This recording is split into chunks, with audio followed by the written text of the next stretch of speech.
અરવલ્લી જિલ્લાના ભિલોડા તાલુકા પંચાયતની શૂન્ય સીટ ફાળવણી મુદ્દે કોંગ્રેસ દ્વારા માંગ ઉઠાવવામાં આવી છે।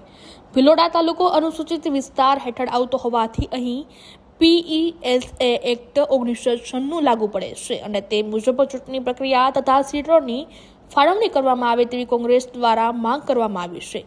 આ મુદ્દે કોંગ્રેસના આગેવાનો દ્વારા મામલતદારને આવેદનપત્ર આપી રજૂઆત કરવામાં આવી હતી।